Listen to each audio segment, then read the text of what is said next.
السلام عليكم. بعد شهرين ونص من تعلمي للسي بلس بلس في الكلية، قررت ان انا ما اكتفيش بس باللي احنا بناخده في الكلية وكده، لا اتعمق شوية اكتر واعمل بروجكت. وده كان اول بروجكت عملته بالسي بلس بلس.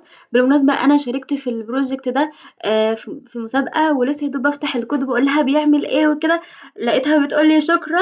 ويعني بمعنى اصح زحلقتني. مش مهم المسابقة، مش مهم اللي قالت لي شكرا، انا جاي اشارك اصلا ايه الكود معاكم. الproject ده من فكرتي، أنا اخترعت المشروع سميته day done. هو أنا بيعمل لي إيه، بيعمل لي جدول مذاكرة وبيتابع معايا وبيعمل إحصائيات وكده يعني. فإحنا الشعار بتاعنا إن إحنا بنذاكر بفاعلية وبنذاكر يعني smart، مذاكرة smart كده. تمام. هو بيرحب بيّا في البداية، أنا حاطة له اسمي عادي جدًا، بيقول لي أهلًا يا نعمة، النهارده تاريخ كذا، وهو بيكتب التاريخ تلقائي، أنا مش بادخّله ولا حاجة.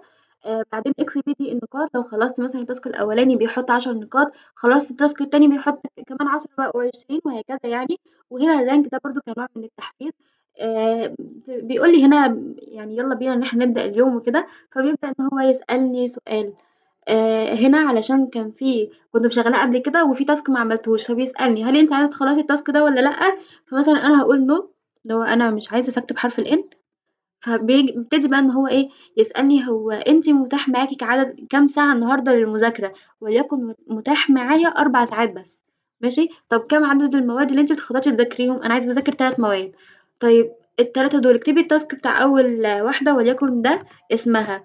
طب عايزة تذاكريها في كام ساعة؟ في ساعتين، ماشي. طيب هي مهمة عندِك بنسبة كام؟ وليكن مثلًا 4.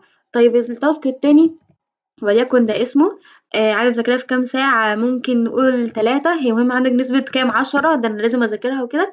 الtask اللي بعده وليكن ده اسمه كام ساعة مذاكرة، وليكن خلّينا نقول مثلًا إيه 3 برضه. مهم عندِك بنسبة كام؟ مثلًا 9. بعدين قال لي error. ليه error؟ بُصّي يا نعمة، أنتِ عايزة تذاكري 8 ساعات بس المتاح عندِك 4، هو أنتِ تنين مجنح عشان تعملي كده؟ لأ، معلش يا نعمة، أنتِ هتعملي إيه دلوقتي؟ هتعدّلي بس العدد بتاع المواد وترجعي تدخّليهم تاني. فخلاص ماشي أوكي، وليكن مثلًا أنا هاذاكر هُم مادتين بس، ماشي. طيب المادة الأولى ده اسمها مثلًا يعني، والمادة التانية قصدي أنا هاذاكرها في كام ساعة؟ هاذاكرها مثلًا في ساعتين. طب المهم عندِك بنسبة كام؟ وليكن 6. طيب الtask التاني مثلًا ده الاسم بتاعه، عايزة تذاكريه في كام ساعة؟ مثلًا ساعتين برضه، مهم عندِك بنسبة كام؟ 10. أوكي، فعمل لي إيه الdashboard، قال لي great work يا نعمة وكده. وده الdashboard بتاعنا، الجدول يعني. فكتب لي المواد وكتب لي هنا عدد الساعات وكتب لي اكتب كذا لو خلّصت المادة دي على حسب الكود اللي حاطينه.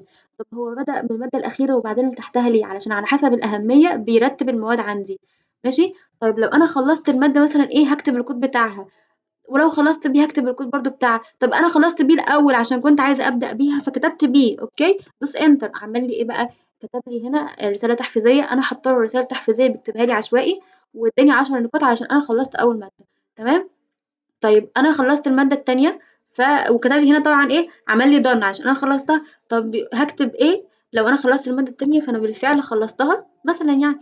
فبيكتب لي رسالة تحفيزية و ادّاني كمان 10 نقاط وكده، وأنا كده خلّصت الجدول بتاعنا. لو أنا عايزة أنهي اليوم اكتبي الكلمة دي اللي هي day done اللي هو اسم الproject بتاعنا بقى. فكتبت خلاص أهو day done، أوكي، ودوست enter. فبعدين قال لي إيه بقى، يعني congratulation يا نعمة، يعني مبارك عليكِ، أنتِ خلّصتِ كل التاسكات بتاعة النهارده. أنتِ حابة أو أنتِ راضية عن نفسِك بنسبة كام؟ وليكن راضية عن نفسي مثلًا بنسبة 99، نسبة ديتول يعني. طيب بعد كده بيقول لي أنتِ حابة تقولي لنفسِك إيه النهارده؟ اكتبي رسالة ليكِ.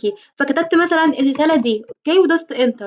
بعدين بيقول لي لو عايزة تشوفي الhistorical، هي طبعًا الdata اتحفظت عنده في الأرشيف، لو عايزة تشوفيها تشوفي الhistorical data هتكتبي الكلمة دي. فأنا بالفعل هاكتبها STA بعدين TS، تمام. كتبتها هادوس enter، لقيت إن هو عمل لي الداشبورد اللي أنا كنت مذاكراه قبل كده.